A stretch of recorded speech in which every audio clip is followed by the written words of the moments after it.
Okay, so in this video, I'm going to be giving us the intro to my Exam 2 review for CS 272. So that's Reinforcement Learning. It's a graduate course at San Jose State University.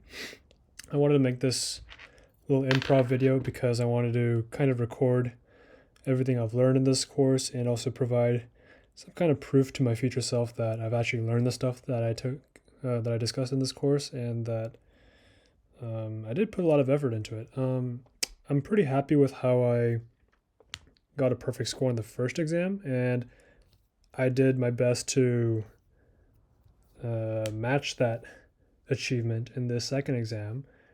But the grades are not out yet, so I'll have to wait and see what my results are. But until then, I'm just gonna brain dump everything I've learned, um, create some kind of time capsule out of it, and do my best to explain everything I've learned. So, what else do I want to say?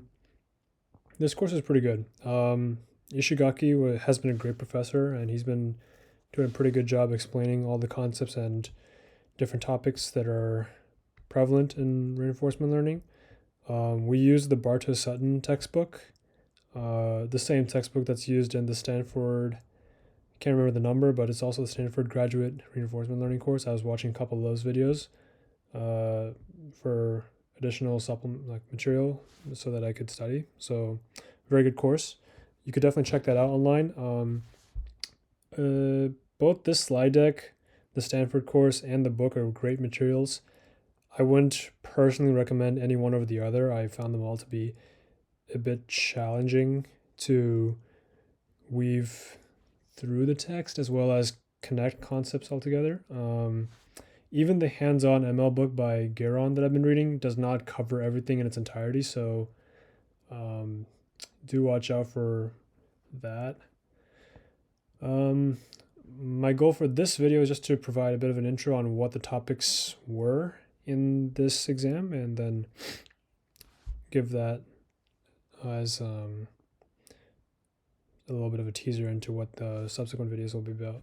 I'll mostly be covering like the slide decks. I'm not going to talk about any of these things. I'll probably mention briefly that PA4 was basically an implementation of an AEC environment for the Hex game, and then PA5 was a personal implementation of a intelligent agent for the game.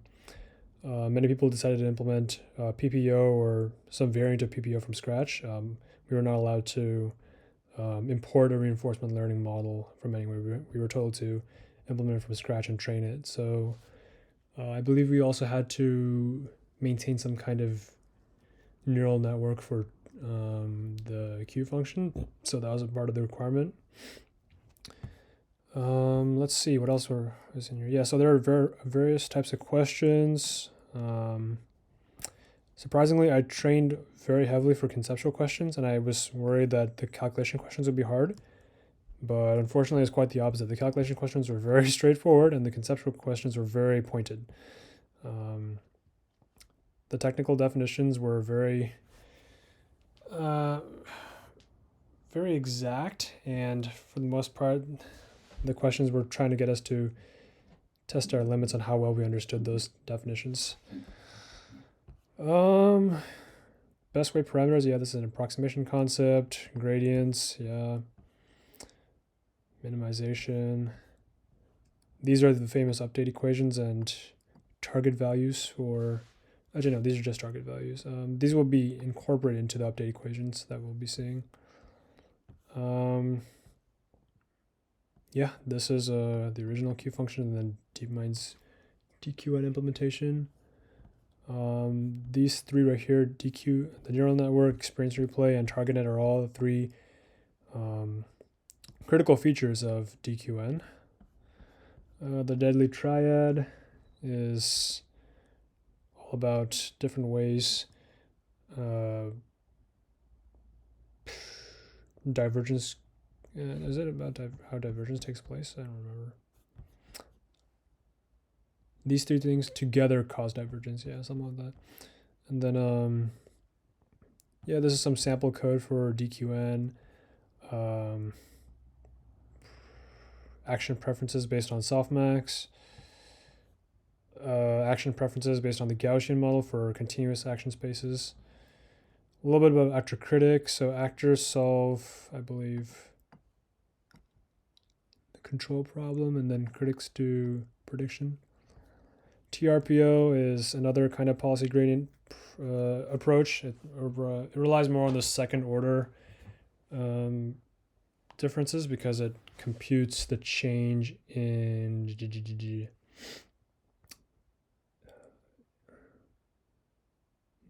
the policy. It ensures that the change in the policy gradient is not too large. Yeah, something like that. I'll probably come up with a better explanation for it when I see the actual equations again. This is PPO, does clipping updates so that it doesn't modify the policy too much at a time. Real versus simulated experiences for model-based learning approaches, because in model-based approaches, we do want to learn a synthetic model so that we can use that for planning and reinforcing whatever Q function we have. In model-free approaches, we will not have a synthetic model. We will rely on modifying whatever value or policy function we have. So no synthetic model for those approaches. Rollout algorithms are great for pretty much estimating or coming up with alternative estimates for other actions within the action space, or like the exploratory space, actions within the exploratory space. So Monte Carlo tree search is a great tree search algorithm for that. I think I implemented this. I say I think because I'm not sure if it worked perfectly, but I implemented it for our PA5. And my code is still somewhere up there in my repo. It's actually a lot easier to implement than it may seem. But it's pretty interesting. I2A, you can think about this as a turducken. There's an imagination core at the very center of it all that takes in an observation and then outputs a subsequent observation as well as a reward, or immediate reward, I should say. And then that imagination core is stored in there's no next slide. It's stored in some kind of other unit. I forgot what it's called. I think it's a trajectory unit of some kind that basically layers these imagination cores one after another, so that when you provide a sigma t, like a particular observation, it will chain subsequent sigma and r, which are like observation and reward, so that you can generate a trajectory based on just a single observation. And of course, I'll talk more about this when I show you the diagrams for I2A. It's pretty cool. Those trajectories put together are used to teach or modify the central Q and V values. So there's a lot of topics that are barely highlighted in this review deck, but my goal will be to very quickly skim over those slide decks and provide a larger brain dump of all the topics and interesting details that we've covered in this class. It's going to be pretty cool. And of course, I cannot cover it as deeply or as well as Professor Ishigaki did for us. I'm doing this all off the top of my head right now. But let's see how it goes.